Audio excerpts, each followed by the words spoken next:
سب سے پہلے اللہ نے کہا کہ دنیا کی زندگی کھیل ہے. یہ اشارہ ہے انسان کے بچپن کی طرف. ایک بچہ ہے چھوٹا سا, اس کی زندگی, اس کی کل کائنات کھیل ہے. وہ صبح سے لے کر کے شام تک اسے بس کھیلنے سے مطلب ہے. اسے لگتا ہے کہ زندگی کا یہی ایک مقصد ہے کہ کھیلو. غور کیجئے, اللہ تبارک و تعالی ہمارا خالق ہے, ہمارا پیدا کرنے والا ہے. ہماری نفسیات, ہمارے بارے میں اللہ سے زیادہ کون جانتا ہے؟ اللہ نے کہا کہ یہ دنیا کی زندگی کھیل ہے. اعلموا انما الحیات الدنیا لعب, میرے بندو یہ دنیا کی زندگی کھیل ہے, ولہو اور تماشا ہے. بچہ تھوڑا بڑا ہوتا ہے, 15 سال کا ہو جاتا ہے, 10 سال کا ہو جاتا ہے, اب تھوڑے اس کے کھیل کے اندر بھی میچورٹی آتی ہے. اب اسے تماشے اچھے لگنے لگتے ہیں, اب وہ موبائل پر ویڈیوز بھی دیکھنے لگتا ہے, اب وہ ٹی وی بھی دیکھنے لگتا ہے, اب تماشے اس کو اچھے لگنے لگتے ہیں. وزینۃ, اور دنیا کی زندگی تو زینت کا نام ہے. انسان جب جوان ہو جاتا ہے, 20 سال کا ہو جاتا ہے, 18 سال کا ہو جاتا ہے, چاہے وہ لڑکا ہو چاہے وہ لڑکی ہو, اب اس کے اندر زینت کا شوق پیدا ہو جاتا ہے. اچھا کپڑا پہنوں, اچھا نظر آؤں, میرا جسم اچھا نظر آئے, میرے اندر اٹریکشن پیدا ہو جائے, میرے اندر زینت پیدا ہو جائے. اب یہ جو انسان کی زندگی کا پیریڈ ہوتا ہے, انسان کو ایسا لگتا ہے کہ زندگی کا بس یہی مقصد ہے, اچھا کھاؤ, اچھا پہنو, اٹریکٹیو بن جاؤ.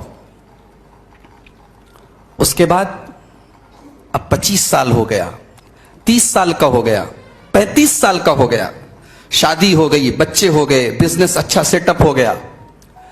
اب اس کی زندگی کا مقصد کیا ہے؟ اللہ نے فرمایا وَتَفَاخُرٌ بَيْنَكُمْ, اب اس کی زندگی کا مقصد ہے ایک دوسرے سے آگے بڑھنا.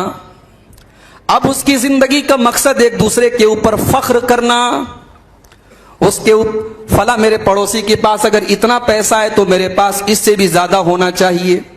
اس کے پاس اگر ایک گھر ہے تو میرے پاس 2 گھر ہونے چاہیے. اس کے پاس ایک دکان ہے تو میرے پاس 2 دکانیں ہونی چاہیے.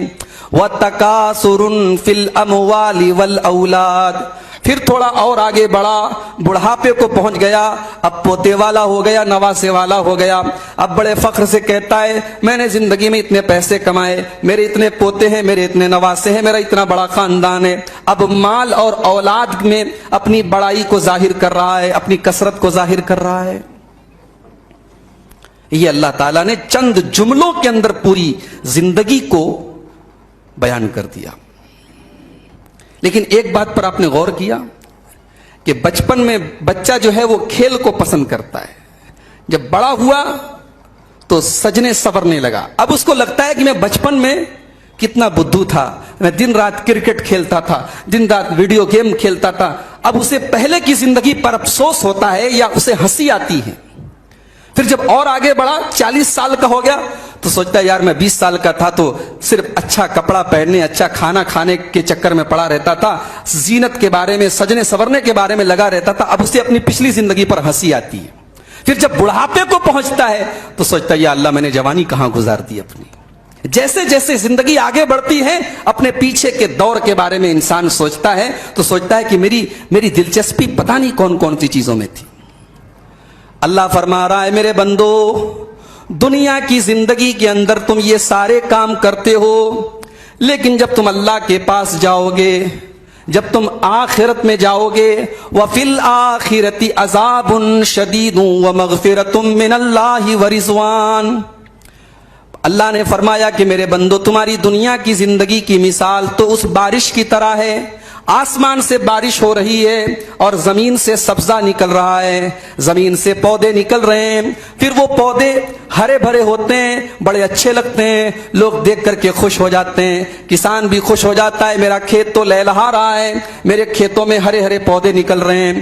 ثم یہیج فتراہ مصفرا, پھر ایک دن ایسا آتا ہے وہ کھیتی زرد ہو جاتی ہے, وہ کھیتی پک جاتی ہے. ثم یکون حطاما, پھر اسے کاٹ دیا جاتا ہے, وہ چورا چورا ہو جاتی ہے.